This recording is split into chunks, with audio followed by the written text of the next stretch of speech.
It's a stranglehold on the next 50 years of technology. Remember, China manufactures 1/3 of all products in the world. 1/3. So whatever you have in your house, at least 1/3 of it's made in China. And suddenly, in an extreme situation, China could just shut down all of our vehicle assembly plants in Europe and the United States overnight. It's like two tectonic plates pressed up against each other, and something's going to give. They have a map, Farzad, of the United States. And on that map, they have the picture of the governor of each state. And next to the picture of the governor of each state, they have a grade, friendliness to China. And since then, they've been planning on, we've been around for thousands of years. We had a bad run there for 100 years. We're going to make things come our way again. That's where we are right now.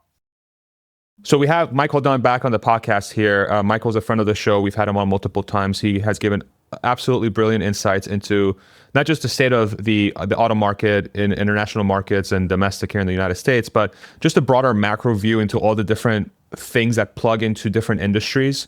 And there's so many things that we can talk about today, especially related to like this changing world order that we're going through right now. It's very obvious to see that with the negotiations between the Trump administration and the Xi party, the CCP, you can see that, this started with the Trump tariffs back, it feels like 10 years ago, Michael.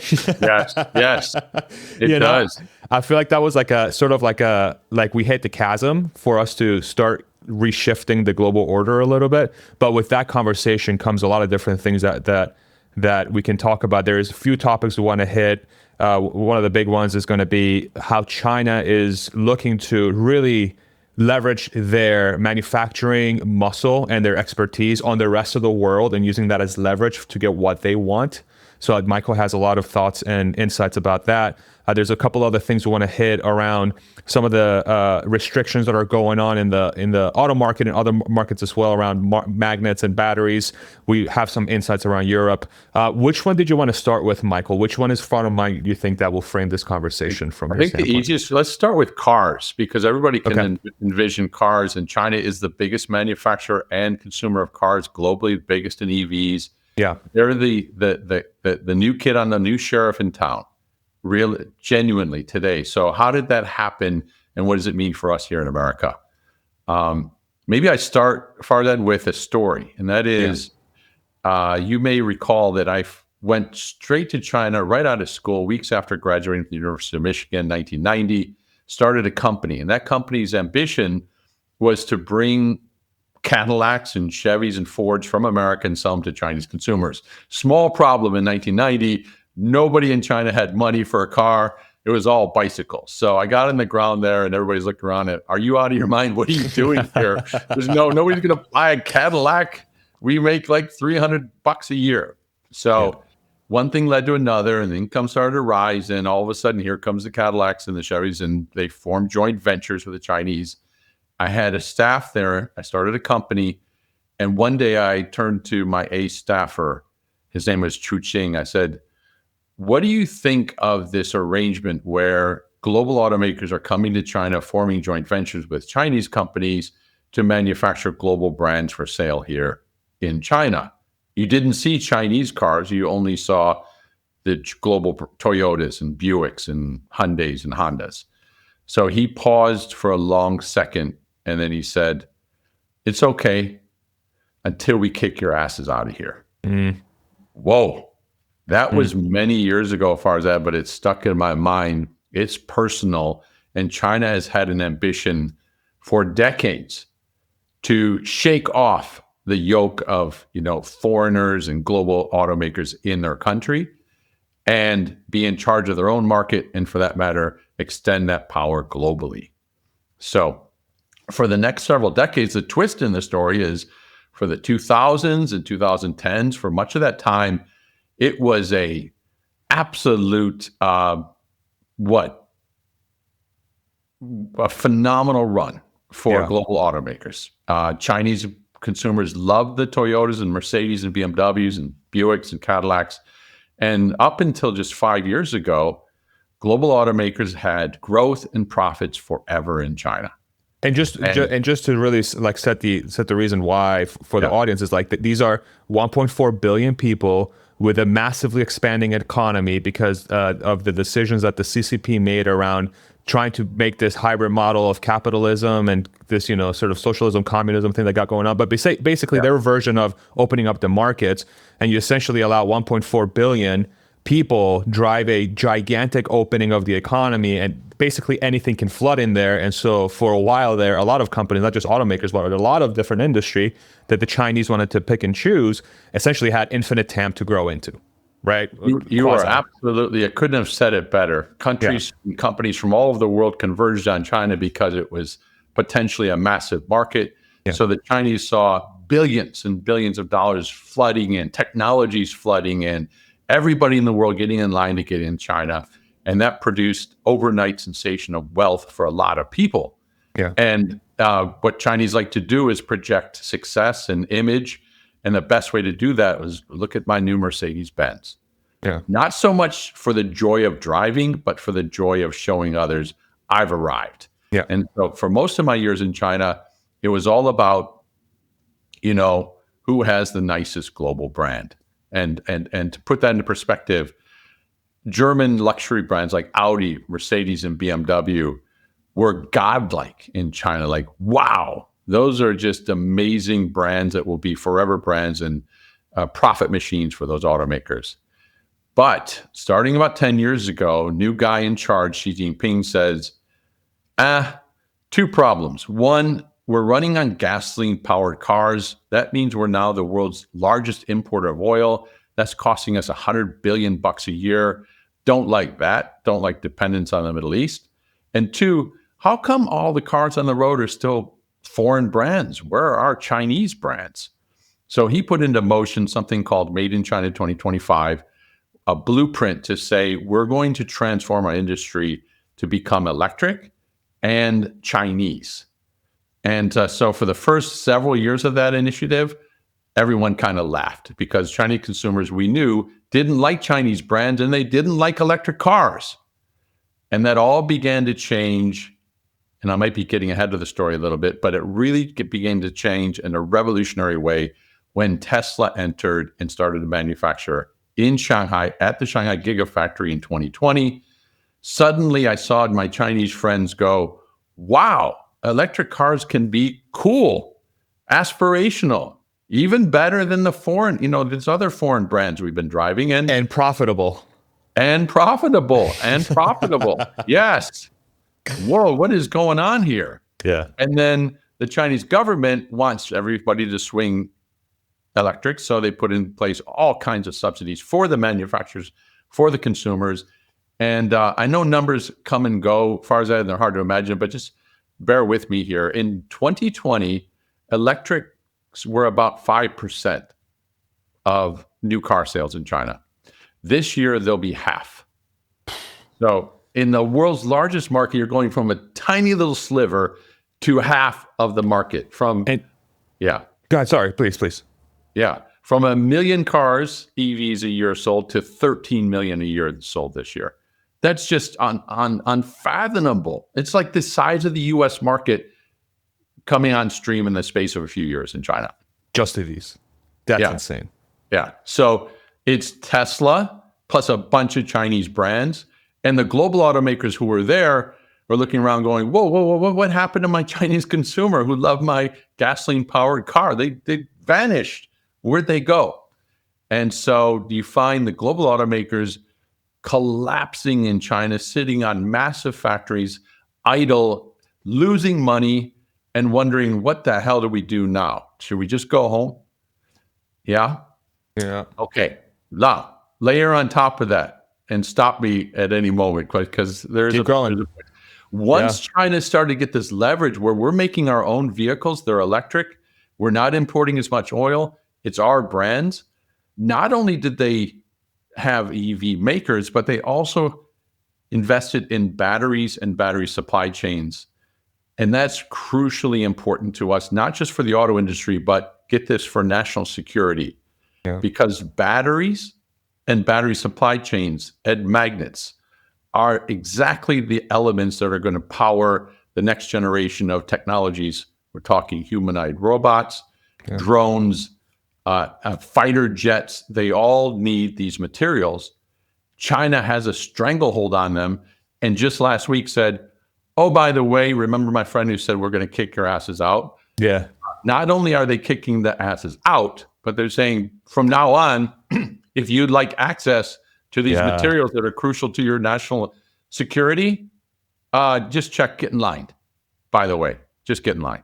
So describe that dynamic, right? Because this is something that we just saw a development of the last couple of days. Another variable I want to throw in there too, with the battery piece. Another development we've had in the last few years that is also crucially important is artificial intelligence development. And artificial intelligence development is massively power hungry. And knowing that China is trying to electrify its power generation sources as much as possible using solar. Solar is one of the big pieces they're going through, but battery storage, which requires battery, is going to be a giant piece of that puzzle. And so all that supply chain investment I've made, not just for the next generation industrials like your fighter jets and your drones and humanoids and all that stuff, but it's also going to be used to power the AI data centers that are going to run inference and training for the AI capabilities. So this is like it's a stranglehold on the next 50 years of technology. It is, and it's real. Yeah. And what do we do about? We're sort of in a state of shock. Everything has swung in China's favor. Apparently, they have the batteries, they have the energy storage systems, and we don't. As far as that, we're 10 years behind. If it weren't for Tesla, we'd be 25 years behind. So they have the scale, they have the investment, they have the supply chains, they have the materials, they have the processing of the materials. It's so one-sided. One way to think about it recently, I was thinking as far as that is, if we think about the global battery and energy storage industry, it's basically China. Yeah. And then you've got a few little things going on in Japan and Korea, here in the United States, but most of it is centered right in the Middle Kingdom, and they know it. And they know how to maximize leverage around that. So this is what President Trump and not Commerce Secretary, the Treasurer, Bethlehem, he's looking at like, wow, they have all the goods. And the way he framed it is, we can't have the bureaucrats in China decide who gets what materials in the world. Yeah. Well, China thinks it's okay.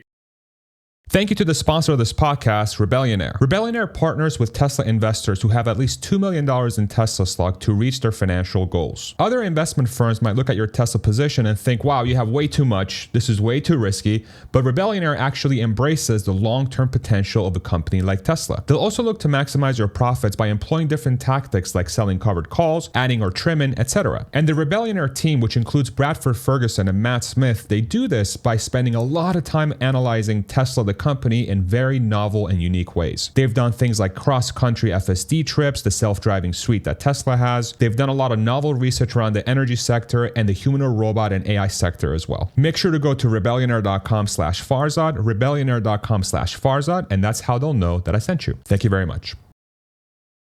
So what I will say about that, I think one of the interesting developments around that is, if you look at in the last year, ever since we had a new administration, is that at least now it feels like we have an administration that is at least paying attention to this dynamic. Paying attention to it. Mm-hmm. So would you agree with that statement? Would you agree that at least we're making progress to like, actually we're opening the box and we're like, holy shit, what is in here? Instead of walking by the box and going, I hope there's nothing in there, and it's not there. What box? There's no box. Looking straight at it and saying, wow, okay. Let's see, what leverage do we still have? We have leverage around chips. We have leverage around capital. Smart people. Well, let's count up our leverage. Today, genuinely, China, when it comes to manufacturing, remember, China manufactures 1/3 of all products in the world. 1/3. So whatever you have in your house, at least 1/3 of it's made in China. This is based on units, like units created. What's the metric? I think it's total value of manufactured products. Okay. Yeah. And then by 2030, they say that number is going to 50%. So It's how did this happen? We know how it happened, just as you described earlier. For decades, global companies, industrial companies across the spectrum poured into China because it was lower cost manufacturing. They had the scale, they had the low cost, and you could export from there. Yeah. Nobody thought this through, thinking, oh, one day we're going to wake up and they hold all the marbles and we're sort of vulnerable. Can you get the audience caught up on the restriction of access around the magnets and the batteries, that development that just happened in the last few days here? As an example, I think that's the perfect example that says, okay, this is now China has gone from the transition of teach us how to do it to hey, we'll compete with you, to we're the big dog, brother. Like you're coming to us now, right? We're the big dog. Yeah. So let's take magnets in particular, because the United States was the leader in this, and I'm writing a book now as far as that is coming up next year for Simon & Schuster. You go back in history, 1995, GM had a subsidiary called Magnequench, which was the world leader in magnets. And magnets are important. Think of it, when you see those big wind farms and the blade is rotating. So what magnets do is they take the motion from that and turn it into electricity. And then conversely, in our Teslas, at the motor, they take the electricity from the battery and turn it into motion. Yeah. So, no magnets, no motion. Got to have the magnets to drive our Teslas or any EV. Way back when GM was a world-class leader, China bought that company 1995, and it's been building on that acquisition ever since. Wow, that's a long time ago. And by now, China accounts for 90% of magnet production in the world. No way. 90%. Earlier this year, in the spring, Ford quietly had to shut down a few assembly plants here in the United States. Why? Because they couldn't get access to magnets. And it was a real shock. Wait a second, magnets. Why are we having trouble? Well, China limited access. And now, in the current negotiations in the last few days, China just came out last weekend and said, magnets and the materials and the machinery to make the magnets, which we happen to basically have a monopoly over, will make them available as we see fit. If you'd like to secure magnets, you have to apply for a license, and we'll permit that or we won't. And suddenly, in an extreme situation, China could just shut down all of our vehicle assembly plants in Europe and the United States overnight. I mean, we've stored maybe a month's supply at the automakers, but that's how severe the situation is. And it really got the attention of the Trump administration. Okay, what are we going to do about this? Because it's not so easy. We can get there. We can do our own magnets as far as that, but it, like anything else, it takes time. Takes time. We have to invest in the mines. We have to learn how to process it. We have to learn how to manufacture it. Then China will dump magnets very cheaply onto the world market, and we go, oh God, we're out of business. So we're a good 10 years behind. That's real. It's not an impossible situation, but it's kind of a wake-up call, similar to the Sputnik 2 moment, or Sputnik original moment, I should say, Pearl Harbor, or any other kind of like, whoa moment. And I hope people here in the United States appreciate just how serious the situation is. I think what's been fascinating about these tariff negotiations that China and the United States have been going back and forth with is that it's really highlighting the massive weaknesses that the United States has and the massive dependencies on the foundation of our entire industrial economy, and not just our industrial economy, but just everything, like pharmaceuticals, manufacturing, right? Yeah. We're so just like all 80%, like you said, 80% of the shit in our house that we use twice, that we get from Amazon, okay? Like that's all basically made in China. So so that's been extremely fascinating how the aggressive nature of the negotiations, which has created chaos and disruption in a lot of different ways. It's also very obviously shining a light on like, okay, that's a huge problem. The magnets, huge problem. Yeah. Batteries, huge problem. Rare earths, huge problem. Huge problem. Like, it's like there's so I guess my question is like, what's the likelihood? Okay, if you were to put your prediction hat on. Yeah. So we're not going to hold you accountable to this. Only I'm going to hold you accountable. Okay, Michael, Okay. just you and I will make a bet in the back end. No.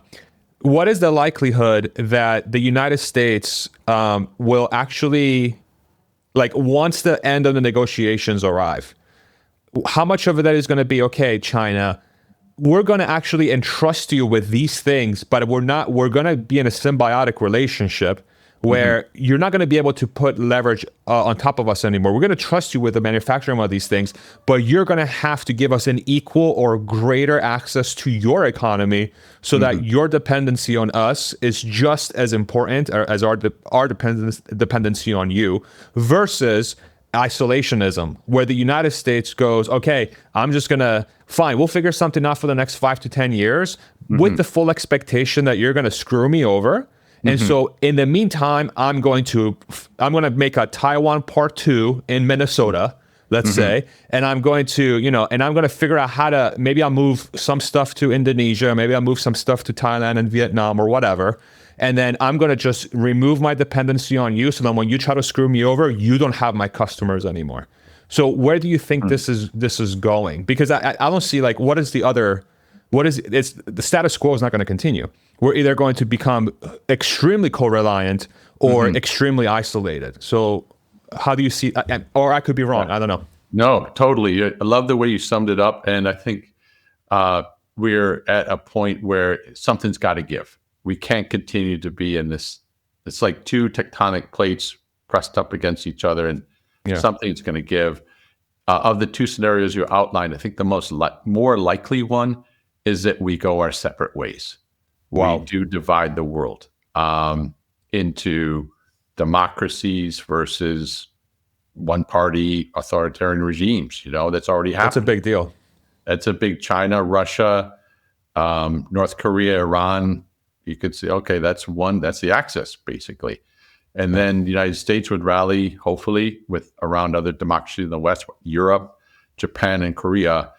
In the business I work in, automotive, that seems to be the trend. It's like the realistic take on where's this going. Why?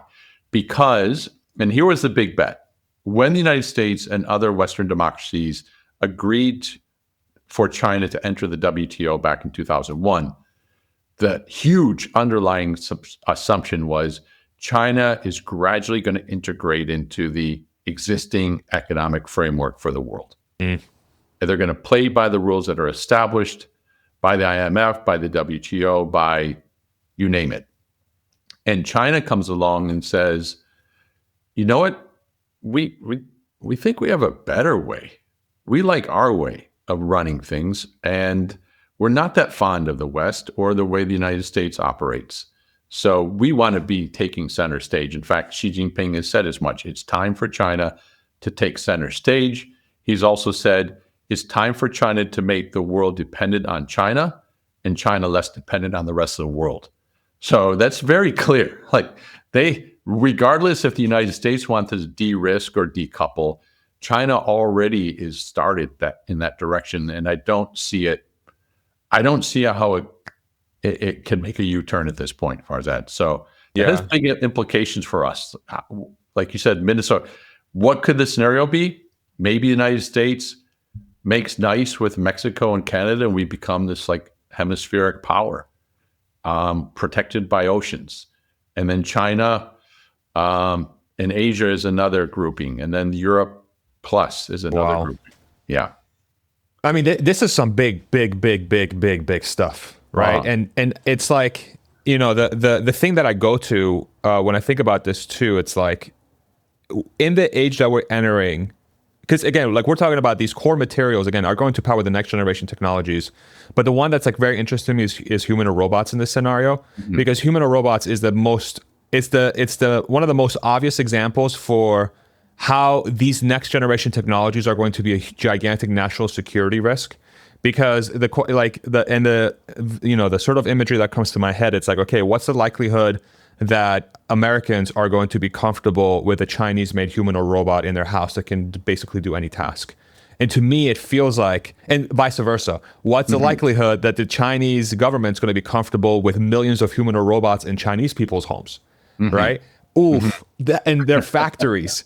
Oh boy, that feels like a really big talk about like the ultimate spy network. You know, it's like you're basically giving each other access to everything that you have in your lands, and you have a network of millions and millions of these cameras on legs that are extremely useful. And there's a massive forcing function for these things to be used everywhere, because the equivalent cost per hour to operate these is like $3 an hour. Yes. At scale, versus, like here, the average physical wage is like what, 15 to $20 an hour, maybe even more now with inflation and all that stuff. So like the wage is increasing. They haven't increased as much in inflation, but we have seen some upticks in that. But anyway, that's besides the point.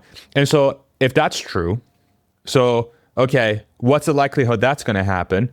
And then if we want further coupling of the two bodies to move forward from where we are now, that implies something like China having access to the United States total AI chip capacity from NVIDIA, as an example. But it also means Chinese auto manufacturers can start selling their EVs into the United States, which then puts Ford and GM out of business overnight, right? And so to me, it's like, okay, I don't think that's going to happen. I mean, is that going to be incredible for competition? Absolutely.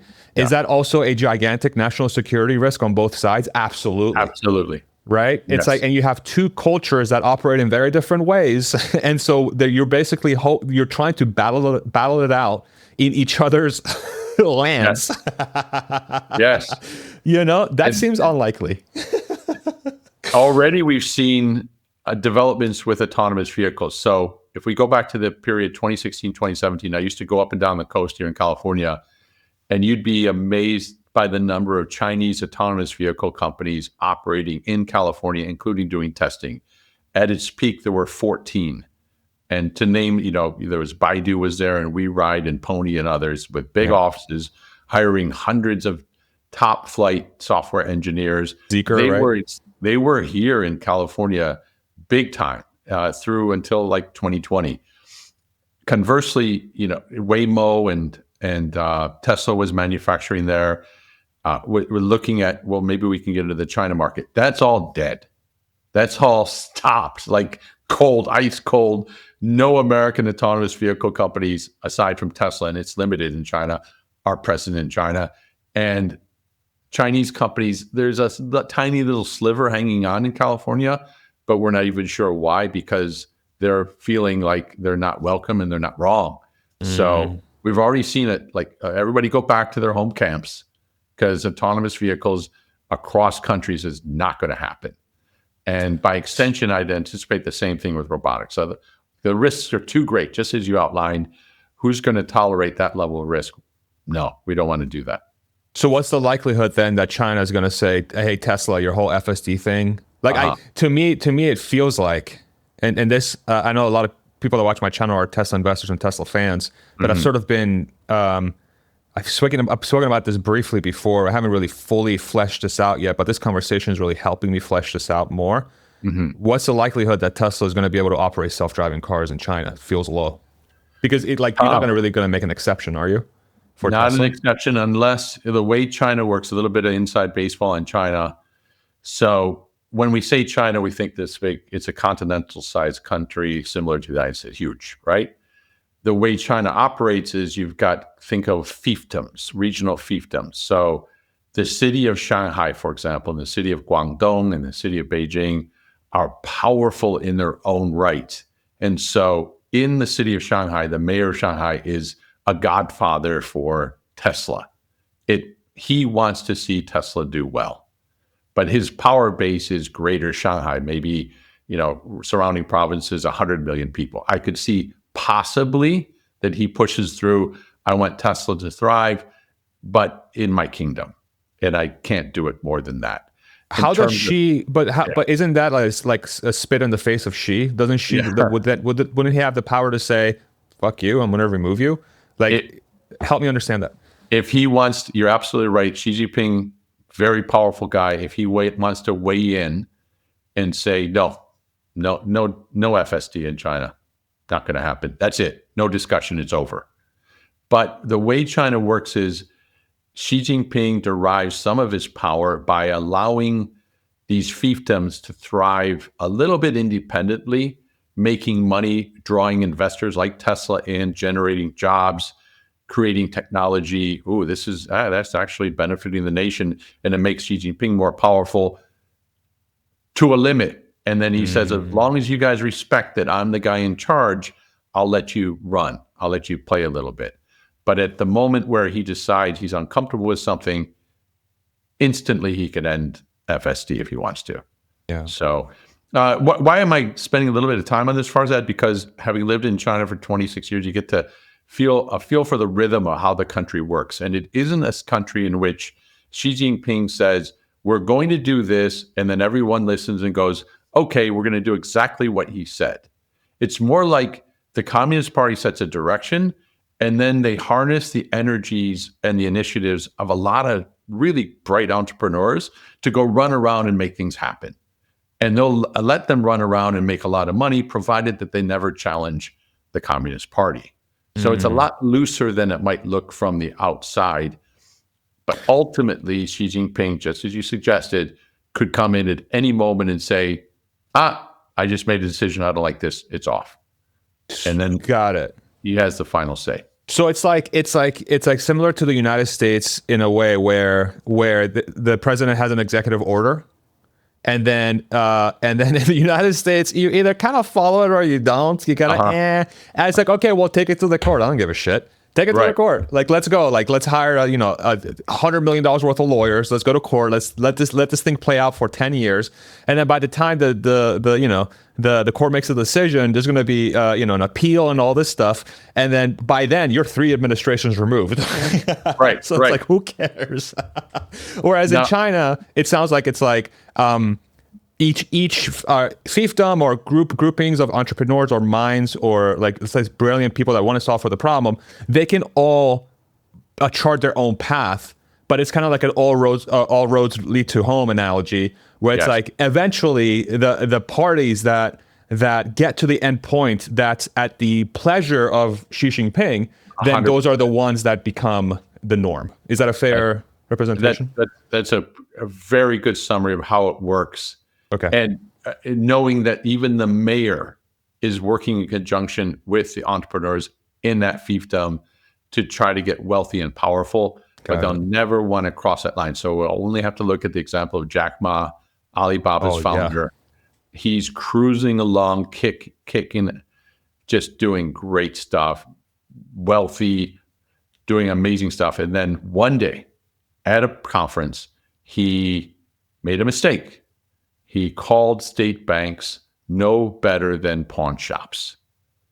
And that was it. That was too much of an insult. Went straight to Xi Jinping. He said, crossed the line. He's going to be on ice for a few years. So that's how it goes in China. How did we get here? FSD. Yeah. FSD. So they see Xi Jinping and the mayor of Shanghai see value in having Tesla there, innovation, Elon Musk, supply chains, next generation technologies. So they're tolerant and they'll tease it and they'll say maybe FSD and they'll allow some. But at a moment when they can do it themselves, it's over. Yeah. That's China. Yeah, and that's okay. So it's going to be very interesting to see what direction the tariff negotiations end up in this whole negotiating thing, because I think that's going to set a very clear path in how industry is going to form around the world. Like if it becomes more isolationist, then what that means is that the local economies are going to benefit from industry coming onshoring with closer partners. And so depending on what makes most sense for those partners, then those local economies are going to experience massive booms.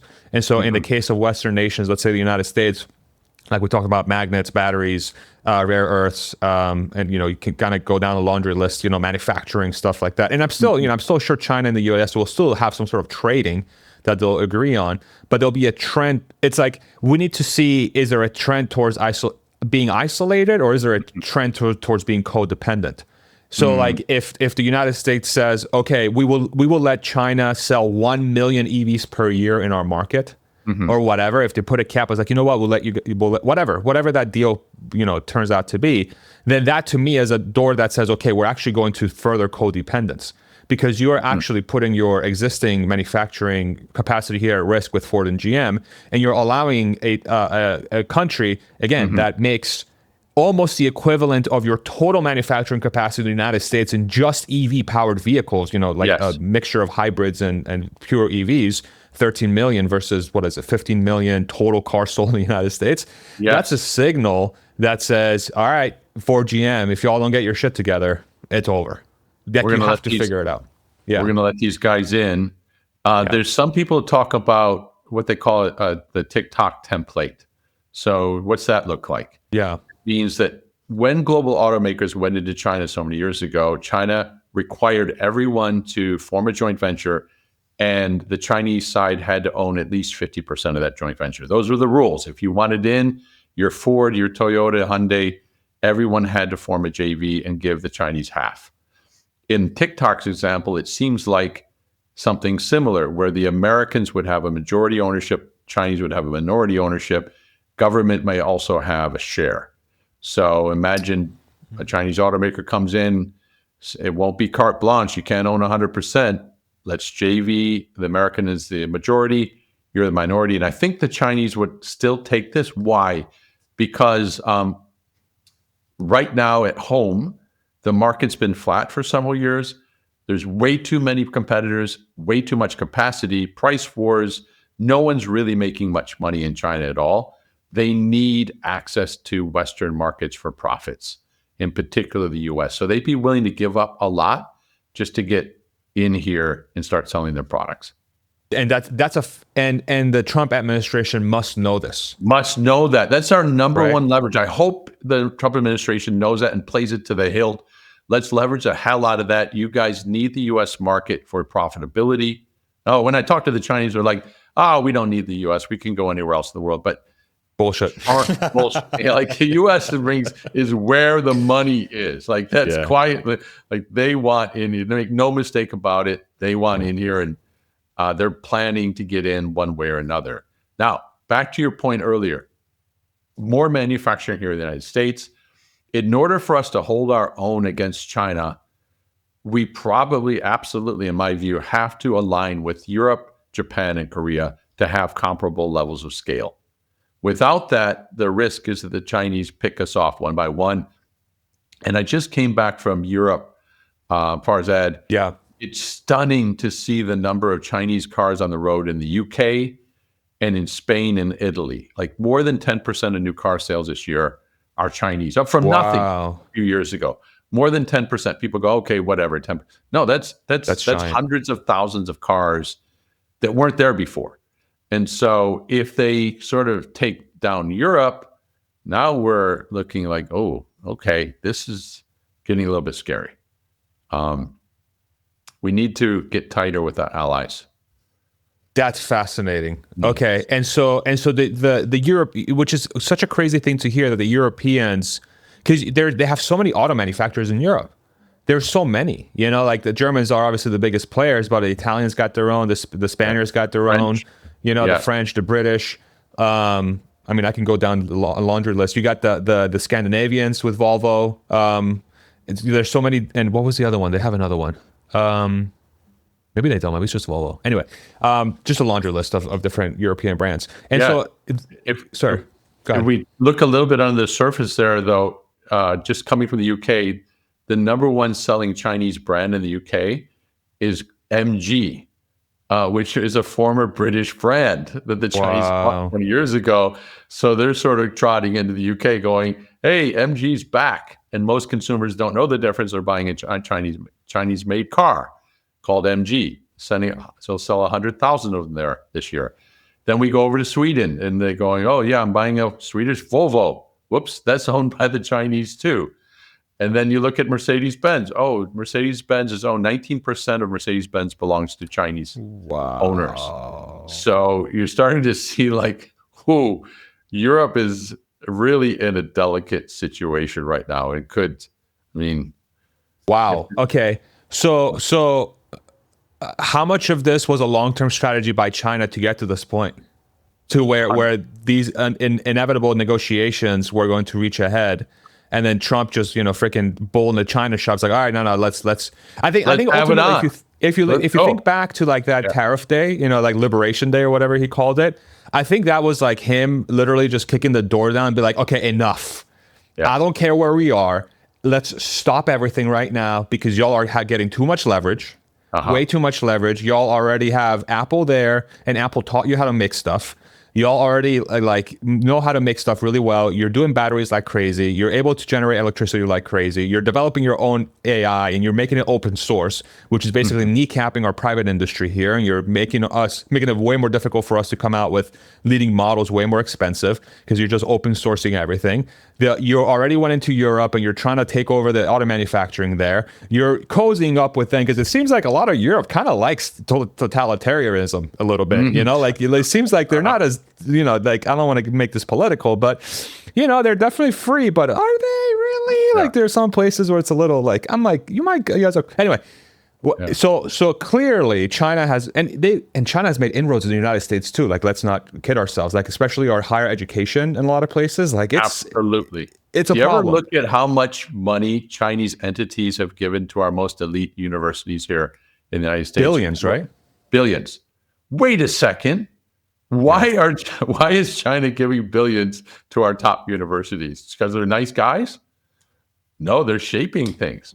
Social media, TikTok. Local politicians, New York, they're here. I can't tell you the name of the company, but I had a meeting recently with a Chinese manufacturer, automaker. They have a map, Farzad, of the United States. And on that map, they have the picture of the governor of each state. And next to the picture of the governor of each state, they have a grade, friendliness to China. Oh my God. Governors of each state. Of each state. If they've done their homework, you ask anybody in America to name the I think it's like the 26 provinces of China. After a few of them, people fall down. They are ready, and they know us. Oh my God! There's an asymmetry. The Chinese know us so much better than we know them. Oh yeah. And so it's time for us to. We're kind of been sleeping. It's time for us to pick up our game a little bit. It's on. The competition is on. We've been too distracted using their stuff. Yeah.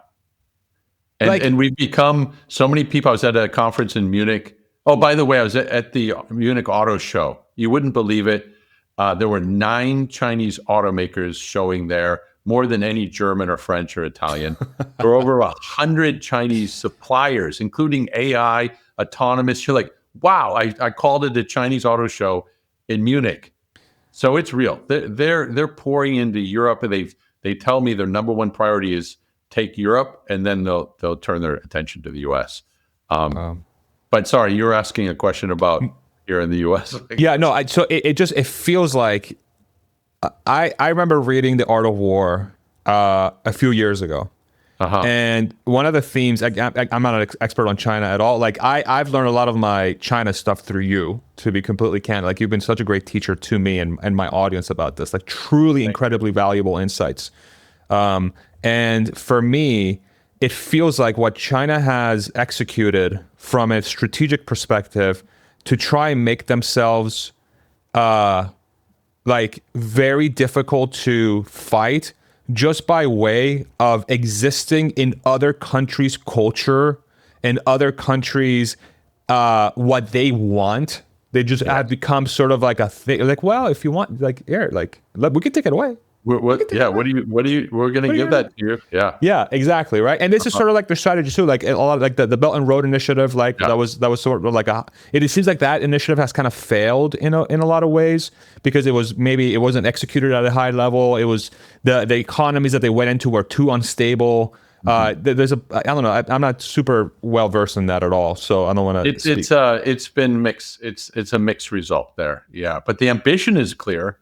Yeah. Control. There's this game, maybe I mentioned it last time, called Go. In Chinese called Wei Qi. Sure. Go is a board game. Yeah. And whereas, the classic American competition is Penn State versus Michigan Saturday afternoon, just knocking heads. And muscling through and who can drive the ball down the field. By the way, Penn State is dog shit this year. We're going to go there. Wow. Thanks for bringing up my freaking open wound from this season. I can feel it. I feel your pain. Wow. Yeah.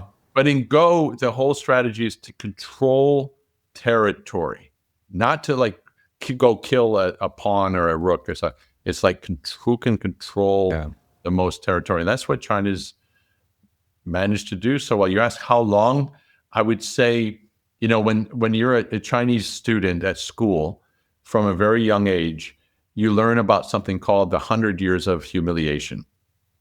And this is a period from 1842 when the British showed up with gunboats up the Yangtze River and defeated the Chinese. It was an embarrassment for the Chinese, humiliation. For the next 100 years, the Chinese in their mind suffered one humiliation after another. First, it was the British, then the French, and the Americans came, and the Germans, then the Japanese invaded, World War II. None of it was good for China. No good stories there. And then when Mao Zedong came to power in 1949, he said, from this moment forward, we finally stand on our own 2 feet, and we will avenge those 100 years of humiliation. So they've got a pretty sizable chip on their shoulder. Oh, yeah. And since then, they've been planning on, we've been around for thousands of years.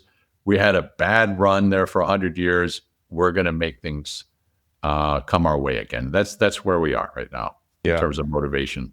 And you think about the motivation there. I mean, that's pretty that's some serious motivation. Serious. Culturally, that must be felt through every generation in China. And of course, as you're farther away from that 100-year, sort of like 1949, and you have, the newer generations come up, and the newer generations are born into more and more modernity and more and more comfort and amenities and things like that. We've seen this in the West. We've seen this in multiple different ages and empires that rise and fall, is that at a certain point the empire gets too comfortable, then you have too many generations that are born into the comfort that's succeeding, and then you reach a peak of awesomeness, and then at some point, the people that are around have never seen a tough time, a true tough time, and they're weak. They don't know, it's not their fault. That's just what happens, you know? And so the question becomes, where is China on that trajectory, and where is the United States in that trajectory, right? And so, what do you think, bro? And this is this conversation has to be. And again, I don't know what the hell I'm talking about. So this is me trying to piece together stuff. Totally. It gets right to the heart of the matter where we are, because as much as I'm here in the United States saying, "Hey, China's at the doorstep and they could really do us some serious damage," people look around going, "Life is good. What do we need? What do we need to get up about?" I think, my honest opinion, Michael, and I've been racking my brain on this. This is what I spend most of my time thinking about, and then the thing that always fascinates me is superseding the technology layer on top of that, the artificial intelligence layer on top of that, because that's going to be such a massive piece of this. The only way out for the United States is to, in a very weird way, embrace artificial intelligence to the maximum and embrace automation to the maximum, because that will eliminate your dependency on your biggest rival. You have to do that. And there's only two outcomes. China wins because they're hungrier, they got more people, they're much more the culture. 669? What's their 996. 996. Thank you. Yeah. So they work 9 hours a day, 6 days a week. 9 a.m. to 9 p.m. 6 days a week. Thank you. So 12-hour days, 6 days a week, and then Sunday for rest. And then Chinese New Year, they party for 2 weeks or whatever, which they deserve, whatever it is. So that's pretty lit. I wish the United States, but you wouldn't work enough to deserve that, right? But let's set that aside. So culturally, they're hungrier. They're from if you think about the Chinese past, they just, this is an agricultural nation. And you taught me this, right? A lot of rice farmers. Growing rice is a pain in the ass. Yeah. And so a lot of generations were brought up in a time where it was a pain in the ass to survive and to live. And that is the culture that has driven China to where it is today. And it doesn't feel like the newer, like we're not at the point, I don't think in China, like we could talk about demographics, how the one child policy kind of screwed them up a lot, but this is going to be like a 20 to 40 year time frame. So China has a 20 to 40 year window to win, because after that, they're going to be too old. And they're not going to be young enough, right? And so this is how it feels with China, is that they know their time is running out, and they know that if it's not in the next 20 to 40, they're never going to get there, because there's going to be another younger, hungrier sort of like power that's going to rise up and then take over. So they know their time is now. And so on the other side, the United States has been a land of distraction, obesity, mental illness, social media, infighting, political violence, like, you know, but on the other side, unbelievable innovation. We were living through the new Da Vinci of our time, Elon Musk, in my opinion, with his insane technological improvements. You got entrepreneurship going crazy around the world of AI. We have the best models. We have the best chips. We don't have enough energy, which China has, but now we're starting to open up the doors to generate more energy. Hopefully capitalism and the free markets take over there. And so the question becomes, is there enough hunger in the United States to leverage our geniuses and our entrepreneurial spirit to supersede 1.4 billion people that will work their ass off to win? That is the question right there. I don't know. That's the question. You know? I was at a conference recently, and they said, here's the mindset that I think it needs to shift is, I said, well, they said, if we don't let the Chinese come in with their more affordable electric vehicles, how are you going to explain that? The question was to me, to my mother, because she can't afford cars anymore. And she has a right as an American consumer to have a more affordable vehicle. So I said, oh, we're in America so focused on consumer rights that we forgot that, hold on, how did we get here? And oh, by the way, there's something that's more important than that consumer rights is called national security and freedom. Crazy. And so it was really a moment for me where you go, we're moving from a period of unbridled consumerism and a just in time. How quickly can I get it from Amazon? At what low price and high quality, to what they say in the industry now, just in case. We're really entering a new era where it's no longer certain that we can have that thing at all if we're not careful. Never mind how quickly and at what price, but we may just be out if we're not smarter about this. So I do feel that, you know, if we look at historically, the United States doesn't wake up until it wakes up. I mentioned Pearl Harbor or Sputnik. We may unfortunately require a moment, something happens, something snaps. I agree. Get everybody's attention. Otherwise, a better would say, wow, China, advantage China right now, just from the point of view of hunger and intensity. Yeah. It feels like it has, I agree with you. It feels like it has to get worse before it gets better. My fear, and this is where I'm like, you know, I can't help but think this way. It's like, okay, in the age of automation and technology, like using the example of self-driving cars. Self-driving cars are going to bring, like, let's use Tesla Robotaxi as an example. If they're successful, they're going to bring sub 40 cents, sub 30 cent per mile costs for transportation. That's going to be phenomenal for people to be able to access cheap transportation. So it's going to solve your family member's problem. Or the, you know, the use case that you spoke about, where it's like, it's my right to have access to cheap transportation. Okay, take a robotaxi. It's going to be way cheaper than owning a car, and it's going to be comfortable. You know, you don't have to deal with nobody in the car. It's basically your car for the time that you need it. Maybe you'll rent it for $100 a month, and you can call it at any time. You have additional access to it. Whatever. You can. There's a bunch of different ways you can execute against the strategy to self-driving cars. Okay, what does that mean though? Go ahead. Yeah. Sorry. Thanks to the Da Vinci of our time, by the way. That didn't just happen. Right. Okay. Blood, sweat, and tears, and decades of building out a supply chain and AI expertise to get you to a point where you can have your rights to have a cheap car. Okay, cool. Yeah. Let's set that aside. But what does that mean?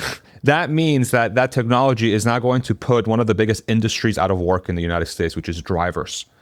What are those drivers going? How are they going to feel? Are they going to be like, oh no, this is good because we're competing against China? No, what they're gonna say is, what the fuck? The robots just took my job. Elon Musk, and then a politician's gonna come. Zoran Mamdani is gonna run for president. I don't even know if he's a citizen or not. But let's just, AOC is gonna run for president. She's gonna say, "I told you, Elon Musk hates you. He hates you. He does not like you. Yeah, he'd put you out of work. He'd put you on the street. He took your job. Yeah, and then what's China gonna be doing the whole time? They're gonna be like, oh yes."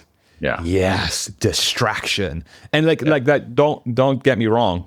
It is going to disrupt a lot of people's livelihoods, and we need to figure out how to navigate through that. But what's the likelihood that the United States is going to be like, you know what, everyone who's disrupted, we're going to take care of you and help you land on your feet.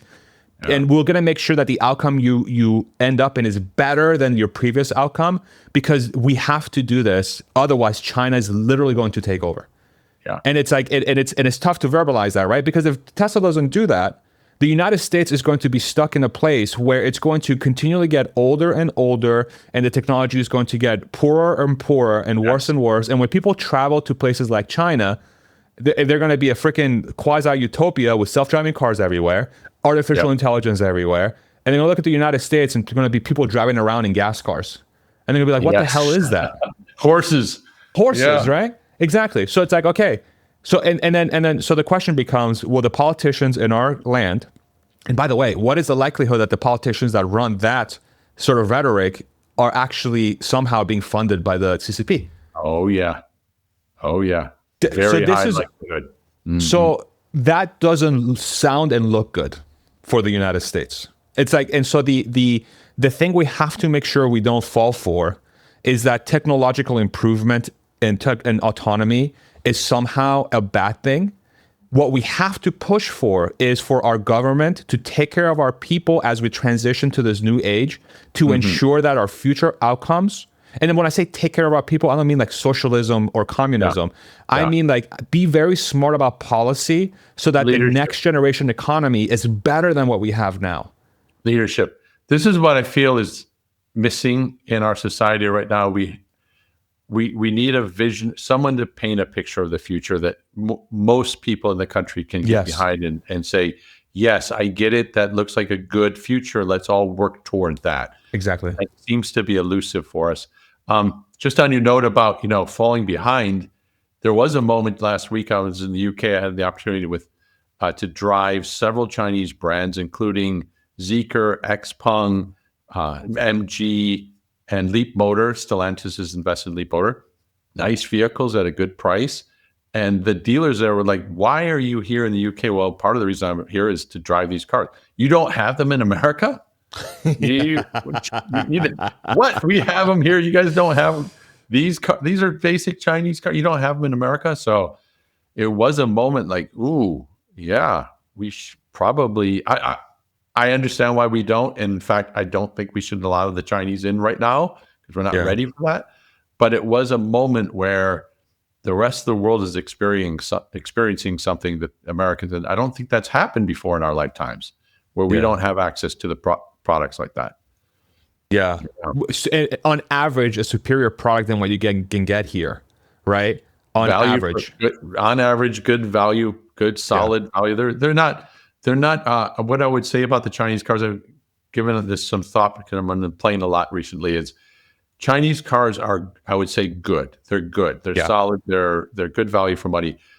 Some people will say they're unbelievable, amazing. I think that's a factor of propaganda and expectation. Like, whoa, Chinese people can make this car so it's beyond expectation. But then once you've driven them and you go, yeah, this is a good car. And it's good value for gimmicky. Money, there's some gimmicks. A lot of gimmicks, a lot of features. That sort of thing. They get in with the price. It's about 15% lower than the Koreans or the Japanese. And then you get in and they have a lot of digital stuff going on. And this looks modern. You may not use it, but it makes an impression on buyers. So it's shock and awe, right? Like they're very good at shock and awe. It's like, oh wow, like what? Like you can see it on TikTok all the time. It's like, look at this car. Like the car's suspension, it's perfect. It's like it doesn't move. And then there's like, look, you can open your door by doing a dance, and then the door opens, and then you can sit on the chair, and then the chair starts massaging your butt. Like, okay, cool, all right, but like maybe that I don't want that. Maybe I just want a car that I don't have to drive. How about that? Right? Perfect. The other day, they were showing me that I could boil a pot of coffee in my trunk, and I was like, okay, thanks. All right.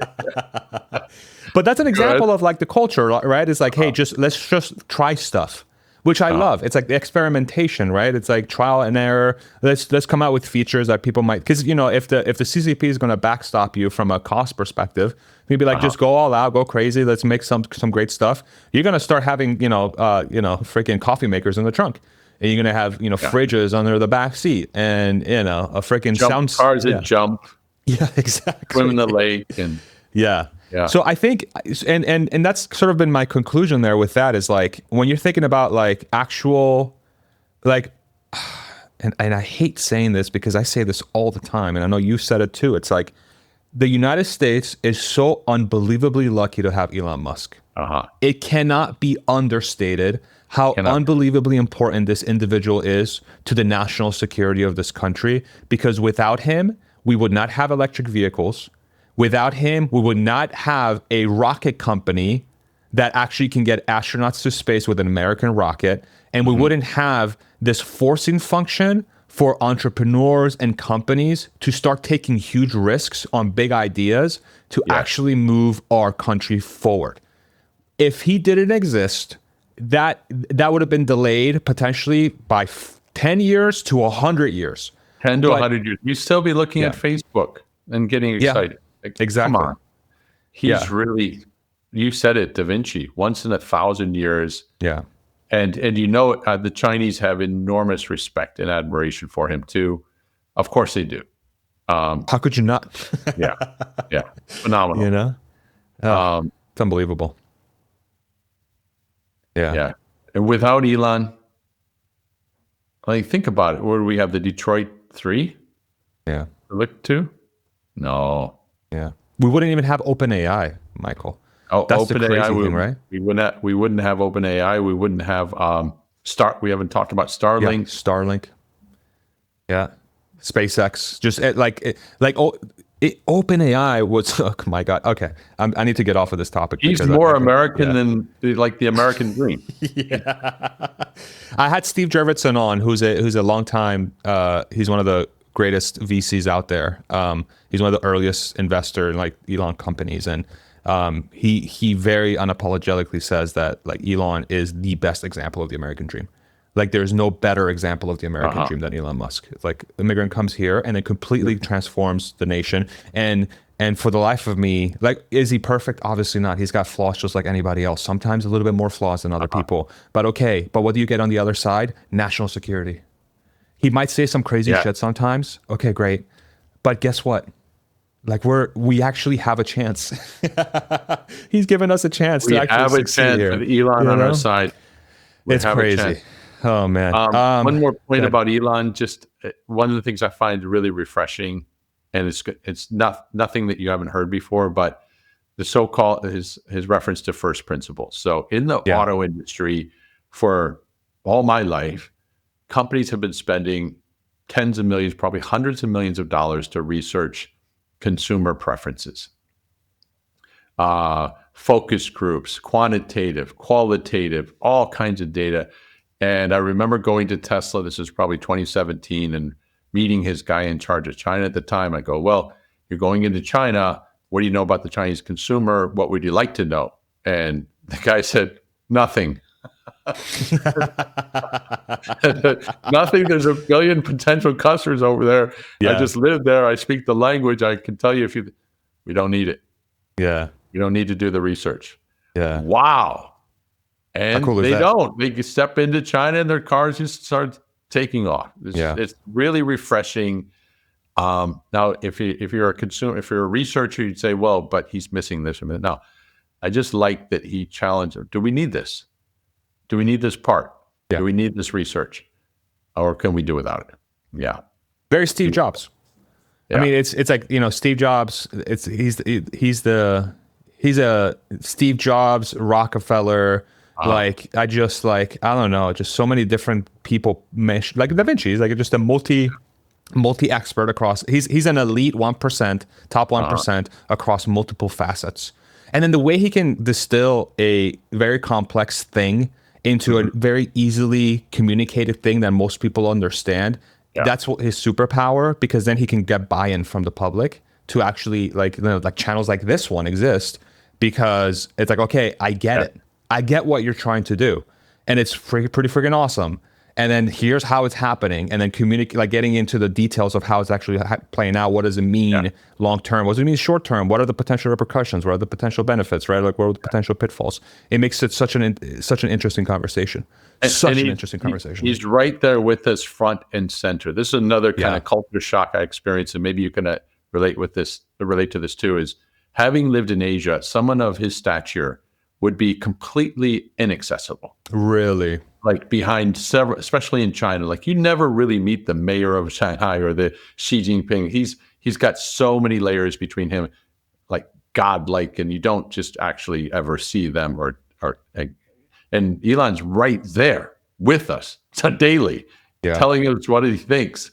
That was really refreshing too. He's not hiding behind his titles and his accomplishments. He's still out there. Definitely. He's literally shit posting on X every day. Every day. That dude's either on the toilet all day or he has a massive addiction to the platform. And probably something tells me those two overlap quite a bit. Yeah, right. When does he find the time to go to the Yeah. It's like that's one of those things. Like once you realize how busy his day is, like literally the only time he's probably on X is when he's sitting on the toilet. Can I ask you a question about that time management? Course. Like I read that he does 5-minute. No, he doesn't. No, he does focus work for an entire day, basically. So he does one day is Tesla day, and one day SpaceX day, one day, and then I just think his thing, you know, he's neuroatypical. You know, he's on the spectrum. So I think one of the superpowers he has, and as being on the spectrum is that he's able to hyper focus on things that he really finds interesting, and he's like, it's obvious that the things he's working on he's passionate about, right? Mm-hmm. And he sees them, each individual piece, as part of a very important piece of building a multiplanetary species and getting us to Mars and building a self-sustaining colony.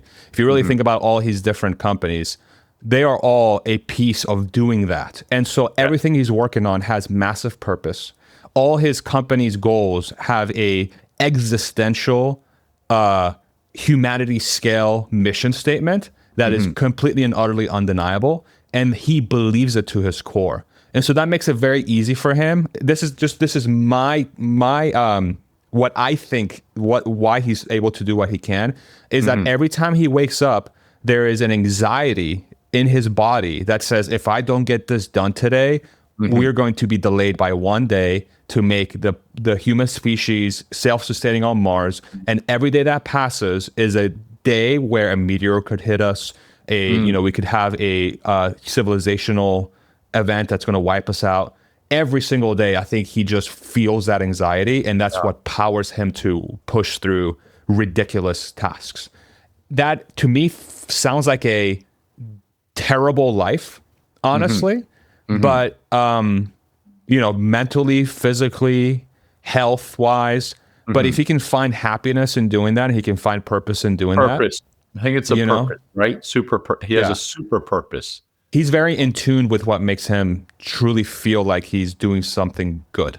And I think that's what powers him every day. And I think it's less about time management, honestly. And I think it's more about, he's one of the very few individuals that's a marriage of having purpose, having ultimate purpose, and having the brain to be able to execute against the goals he has set for himself.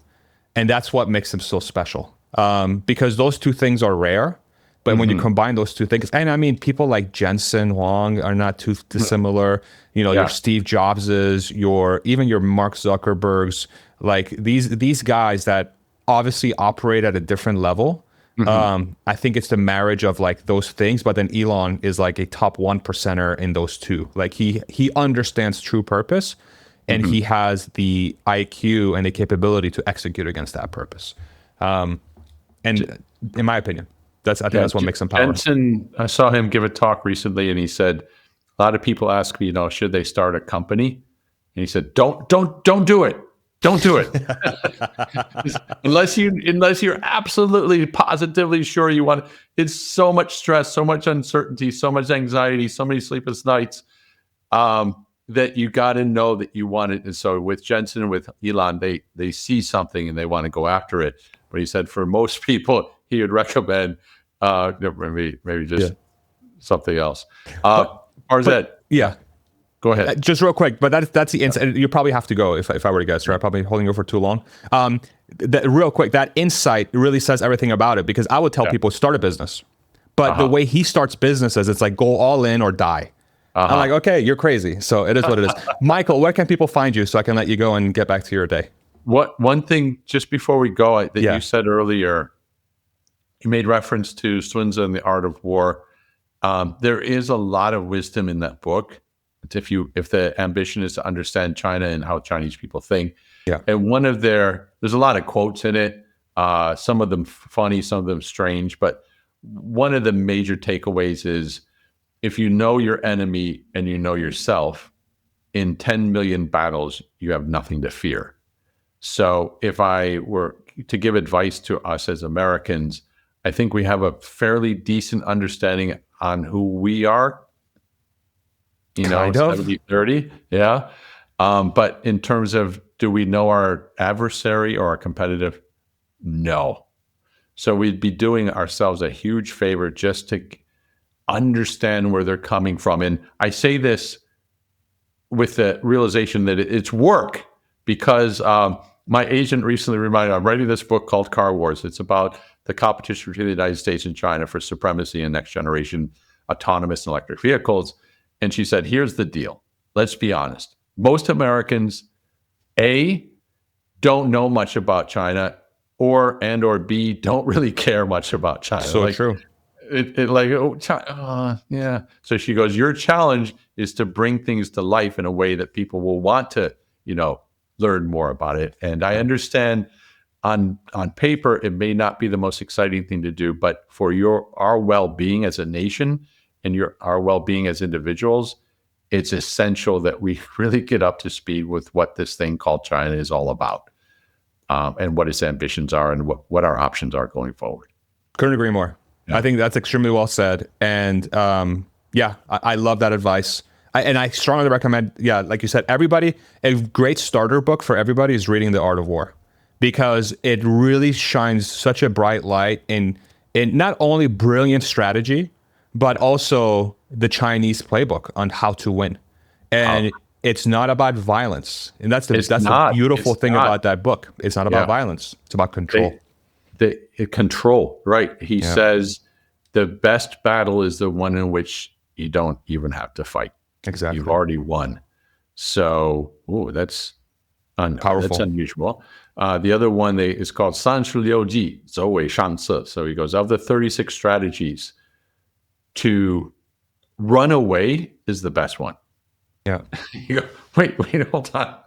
In war, run away is a good strategy? Yeah. Well, that's the essence of guerrilla warfare. If you don't have an advantage, go dark. And then your opponent doesn't, where is he? Where did he go? How big is he? How strong is he? Yeah. Don't know. So little things like that don't occur to us, I think, as average Americans. There's a lot to learn. For sure. About where they're coming from. It gives you time to really build an advantage, because you know your opponent better than your opponent knows you. And so you never want to engage ultimately you don't even want to engage. You just want to win. You just want to have so much control that when the time to quote unquote fight comes, your opponent realizes they've already lost. So they just surrender. So, for example, if you control all the rare earth and all the batteries, and all electricity the output. Crazy. Yeah. Michael, where can people find your stuff? Okay, so easiest is www.duneinsights.com. There you can find our newsletter, and our podcast is called Driving with Dun. Most recently, I had the author of Apple in China on there, Patrick McGee. Great interview. If your interest is in electrics, autonomous, future, China, check out the website. Love to hear from you. Michael, it's always such a pleasure having you on, brother. It's like, always such a mind expanding conversation, and you're always welcome back anytime. Thank you so much, Farzad. Really You got it, appreciate brother. being on your show. My pleasure.